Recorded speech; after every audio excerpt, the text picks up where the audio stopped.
Tere, mina olen Liina Tammekend, siin on mu kolleeg Anneli Sigus. Me töötame Tartu Ülikoolis anglistika osakonnas. Mina õpetan peamiselt kirjutamist. Anneli õpetab peamiselt tulevasi ja praegusi töötavaid inglise keele õpetajaid. Mina õpetan neile ka kirjutamist. Nii. Ei. Jah. Niisiis. Otsustasime uurida oma üliõpilasi, mida nemad teevad suurte keelemudelitega. Ja meie uurimuse eesmärgiks oli siis vaadata, kuidas nemad kasutavad õppetöös inglise keele õpetamisel suuri keelemudeleid. Väike Vääne oli seal juures, kuidas nad kasutavad neid inglise keeles kirjutamise õpetamisel. Uurimus oli meil kaheosaline, selline klassikaline. Alguses me saatsime küsimustikud õpetajatele laiali, veebiküsimustikud, ja siis need, kes olid piisavalt lahked ja andsid oma e-maili aadressid, et nendega ühendust võtta, nendega siis Anneli ka rääkis. Viis läbi intervjuud. Gümnaasiumis on haridussilma andmetel peaaegu 500 inglise keele õpetajat. Meie saime vastuseid 79, mis on 15%, mis on väga suurepärane protsent tegelikult, sellepärast, et ma olen aru saanud, et õpetajad umbes 5% tuleb tagasi igasuguseid küsimustikke. Nii et 15% on päris tore. Ma ei tea, kuhu seda suunata. Nii, natukene õpetajate taustast. Tahtsime teada, kui palju tööd neil on. No mina arvasin, et ma saan siin mingi 48 kontakttundi ja 100 õpilast keelegrupis, aga tegelikult oli keskmiselt 22 kontakttundi, kuigi oli seal inimesi, kellel oli ka 36 järsku nädalas või midagi säärast. Ja siis keskmiselt 16 õpilast keelegrupis, mis on ka selline normaalne, võiks öelda. Siis me küsisime ka veel lisaülesannete kohta, et mida nad veel peale inglise keele õpetamise teevad, ja siis te näete siin rida ülesandeid, mis meie inglise keele õpetajatel oli. Mulle kuskilt märkmetest jäi meelde, et keegi õpetab ka muusikat näiteks. Niisiis. Miks õpetajad ei kasuta tehisintellekti? 28% meie vastanutest ei kasuta tehisintellekti. Suuremalt jaolt neil lihtsalt ei ole aega süveneda veel ühte asja. Siis osad tahavad katsetada, väiksem osa tahavad katsetada, aga ei tea, millest alustada.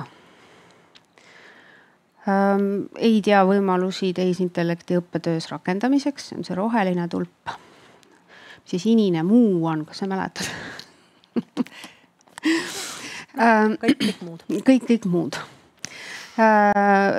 Tehisintellekti suurem osa tundub mulle usaldasid inimesed. Tollal ajal veel vähemasti aasta tagasi usaldati. Aga mis mulle suurt rõõmu valmistab, on see, et see viimane ei tunne selle teema vastu huvi, seda tulpa meie graafikul ei ole, sellepärast et huvi tunnevad kõik. Ja nüüd mina märkan, et meie punane kell näitab 0000.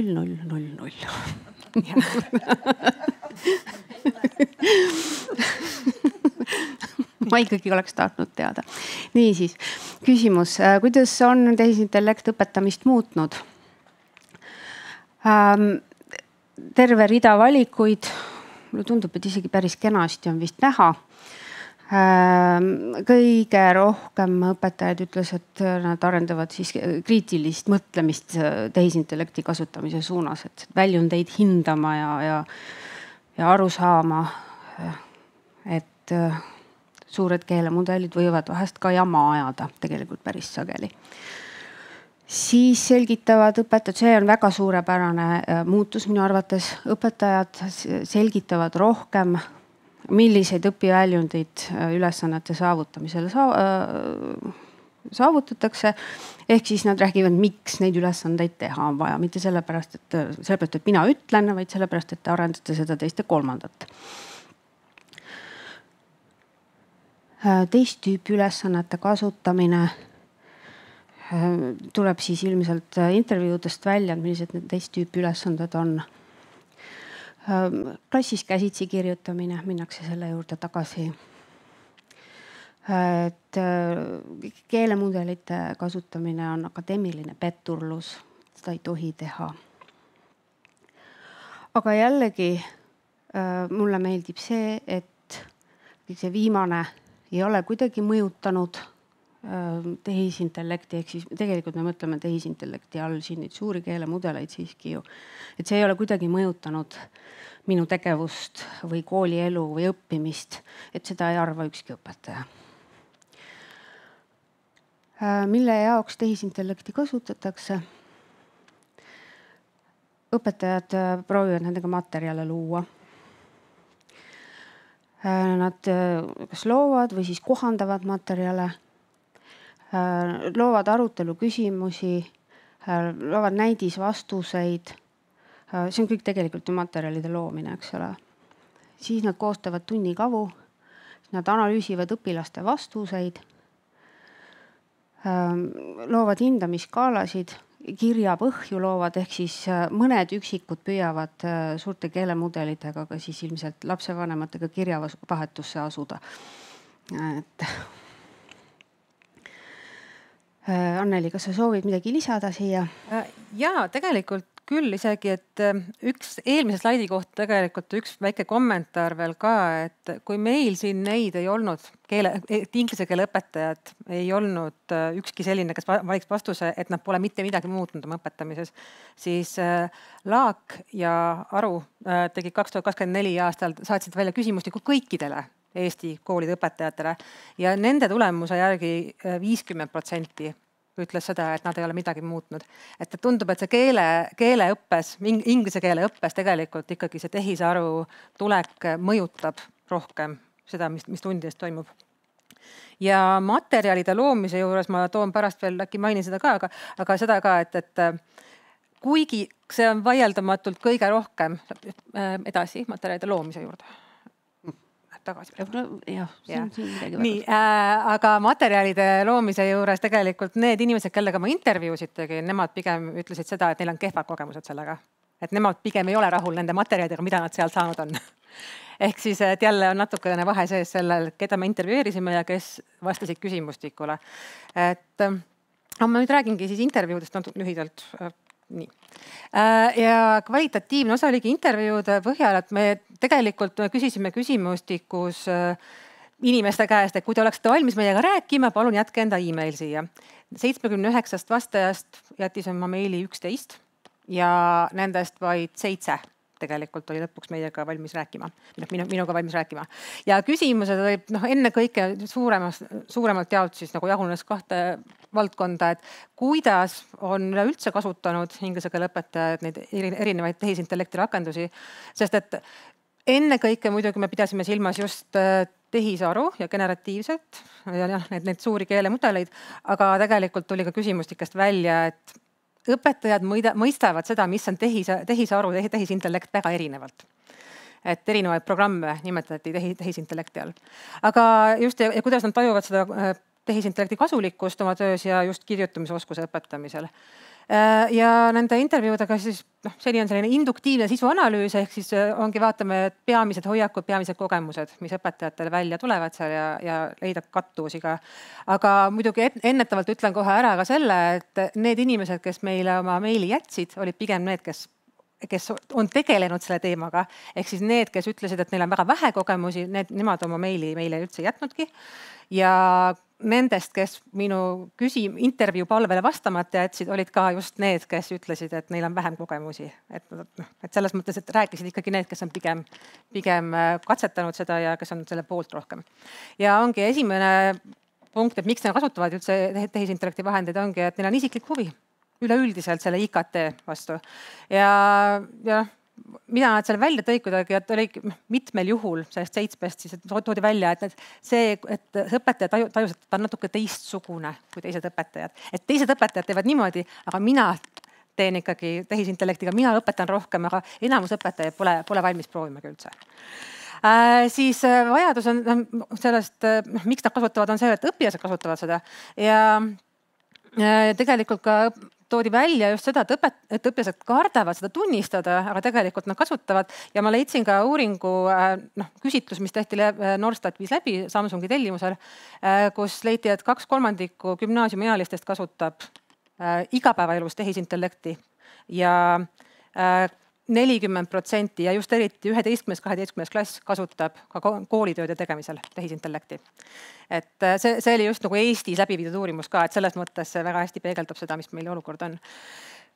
Ja neil on õpetajad tunnevad, et neile see vastutus õpetada, sest et kuna tehisintellekt on reaalsus, see on see, mis juba meil praegu kätte on jõudnud, siis sellepärast õpetaja peaksid ikkagi koolis võimaldama õpilastele aru saada, kuidas need asjad töötavad. Üleüldiselt, mitte ainult kirjutamisoskuse õpetamisel või hindamisel, aga just üldiselt peamiselt positiivsed kogemused on just kavandamisega seotud, ehk siis kavandamine, ideede otsimine, teed välja tundide ja kursuste kavad, mida nad on saanud luua sellega, praegu ka ainekavade uuendamine ka veel, et siis selle pärast on hästi suur abi olnud. Siis olemasolevate materjalide õpetamise struktureerimine, et just küsivadki plaani, et mul on see materjal, paku mulle mingi hea tunniplaan või tunnikavand, kuidas seda asja võiks teistele esitleda. Ja õpilastele sarnaste ülesande variantide loomine, ehk siis mis on see ideede otsimine, et kuidas teha sarnaseid, aga mitte täpselt ühesuguseid ülesandeid, et pärast oleks võimalik võrrelda. Ja peamiselt need õpetajad, kellega ma rääkisin, tõid välja just selle, et õppematerjalide loomine on neil pigem negatiivselt läinud siiamaani, sest et selleks, et saada materjale, mida saaks tunnis kasutada, siis selleks kulub hästi palju aega ja vaeva ja mõnikord tuleb ikkagi ka siis leppida sellega, et seda ikkagi tundi viia ei saa. Et näiteks vigadega teksti loomine, et õpilane siis pärast vigu parandaks sealt, et sellega tehisintellekt hakkama ei ole saanud, vähemalt nende kogemuses. Ja üleüldiselt toodi välja nagu üldiselt oma õppetöös võimalik kasu olid tehisintellekti väljundis esinevad vead kui õppimiskohad, mida saab õpilastega arutada, analüüsida. Ja mida toodi veel välja, on Eestis kaasava hariduse kontekstis oleks tegelikult väga hea abivahend just erivajadustega õpilastele ja võimaldab ka diferentseeritud õpet, aga just ka näiteks toodi välja, et kui on et näiteks vaegkuuljad, nemad saaksid siis kuulamistekste panna tekstist ümber ja kirjalikuks tekstiks ja vastupidi just ka need, kes on vaegnägijad, saaks kirjalikke tekste lasta sisse nagu siis ette lugeda.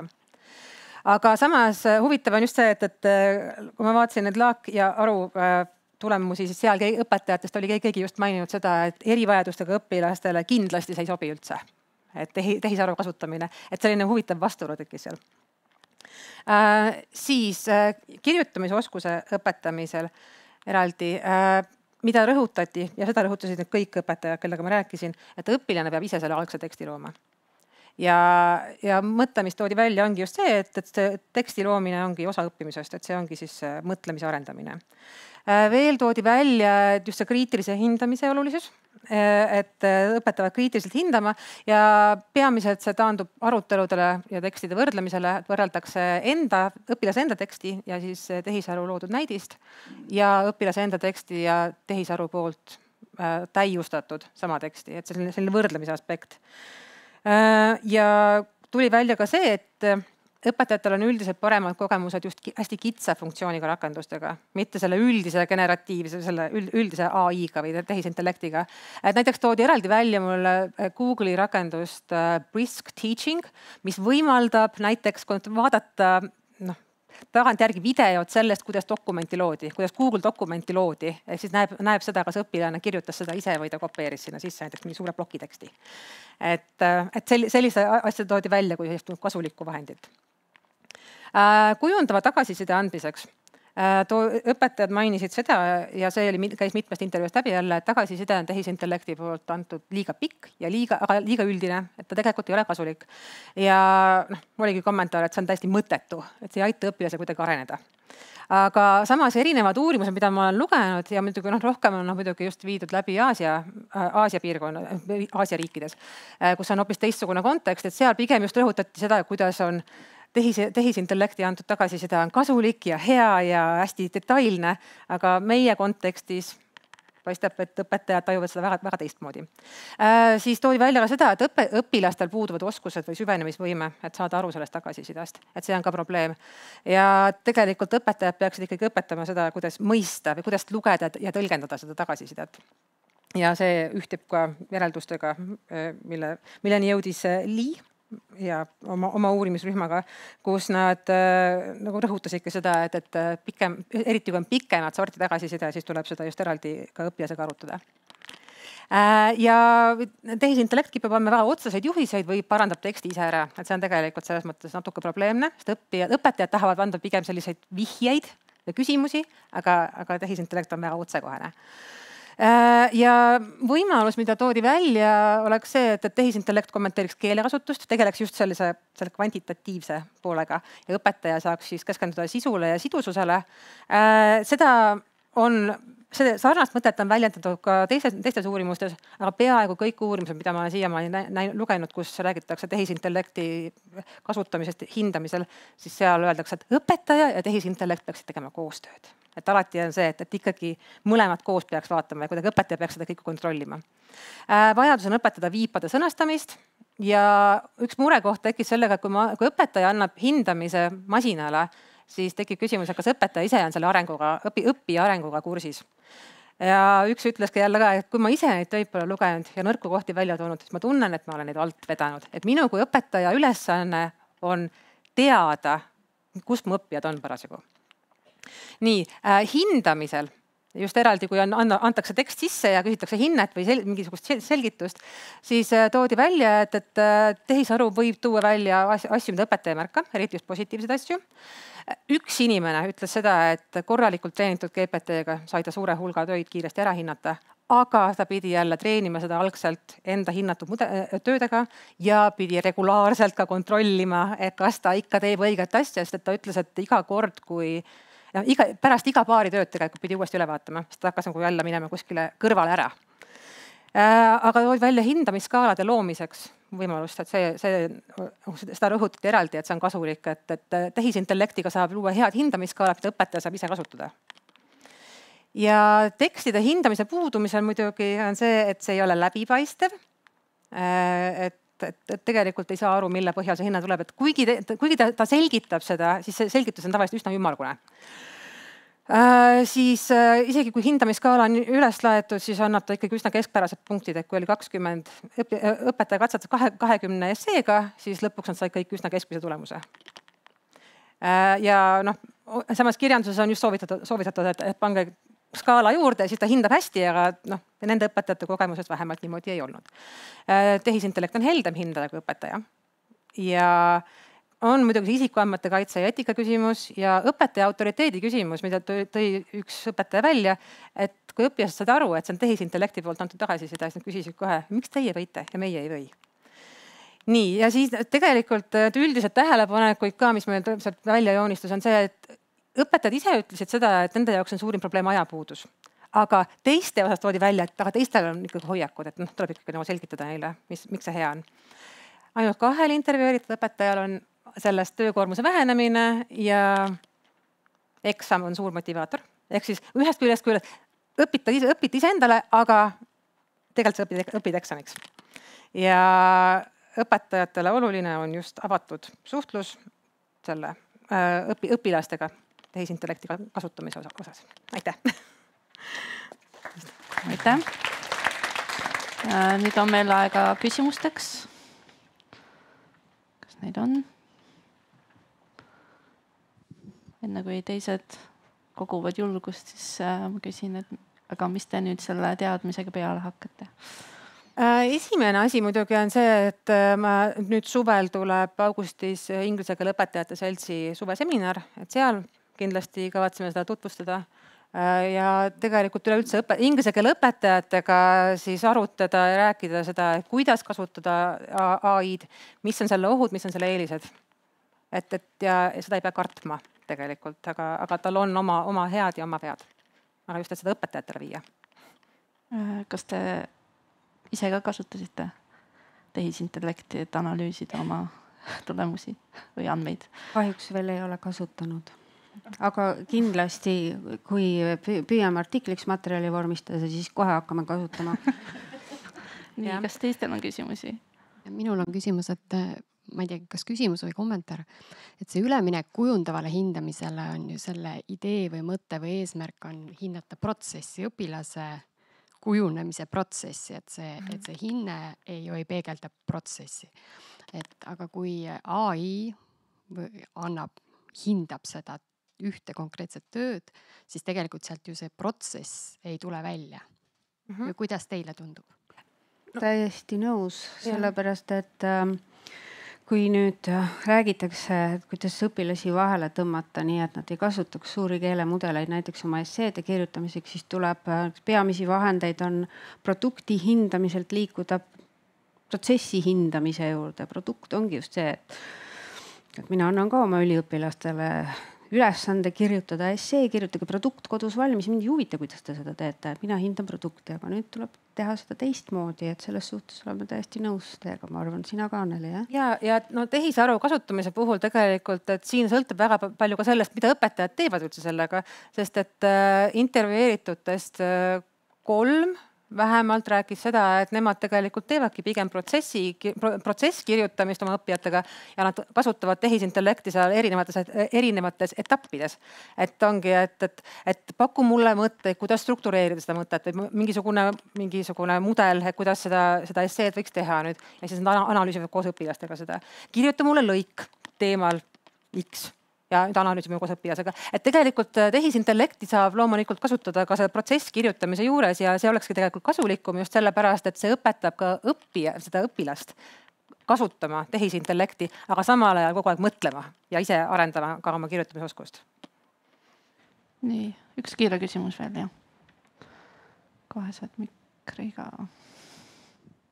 Ja see on hästi tuttav, see mingisugune kommentaar, et näed, võtsin mingi tekstiroboti AI ja siis ei osanud teha vigu, ei osanud teha seda, annab liiga pikalt, liiga lühikeselt, aga tavaliselt, kui ma ise koolitan koolides õpetajaid ja tihti see lahendus on see, et okei, kirjuta üks lause pikem prompt ja siis sa saad selle. Kas te seda tuli intervjuust välja? Seal üks inimene ütles seda, et nagu seda, et ei tulnud välja, aga siis ma natukene mõtlesin või keegi õpetas mind ja siis ma sain hakkama. Kas te sellist mingit arengut nagu ka tuli välja õpetada? Seda mainisid enamus, et see kõik sõltub sellest, missuguse prompti sa kirjutad. Et selles mõttes, et niimoodi eraldi seda aspekti keegi välja ei toonud, et varem andis kehva tagasisidet, aga siis hakkas paremat tagasisidet andma. No pigem ma mõtlesin seda, et õppisin paremini kasutama, et kas seda... Ma kujutan ette, et see tuleb sealt implitsiitselt välja kuidagi sellelt, et materjali loomine võtab väga kaua aega. Aga see ongi just niimoodi, et ma istun oma materjali loomise ideega maha ja siis loon seda materjali 3 tundi kirjutades 77 erinevat prompti ja siis lõpuks tuleb midagi. Ma kujutan ette, et see osa on nagu seal selles sees. Aga... Jah. Et pigem oligi mure just see, kui on mingisugune konkreetne soov, mingisugune visioon on juba ees, et mida sa ootad sealt või mida sul vaja on. Ja eriti, kui on kõrgemal keele tasemel mingisugune natuke keerukamalt sorti ülesanne, siis ei suuda see tehisintellekt äkki pakkuda. Näiteks erinevate tulevikuvormide peale ülesannet ei suuda teha, sest et tehisintellekt ei erista neid erinevaid tulevikuvormide kasutusi. Tuleb muidugi eristada, mis mudelit ta kasutas, sest seal on ka päris suured erinevused. ChatGPT enamusel. ChatGPT. Aitäh! Aitäh!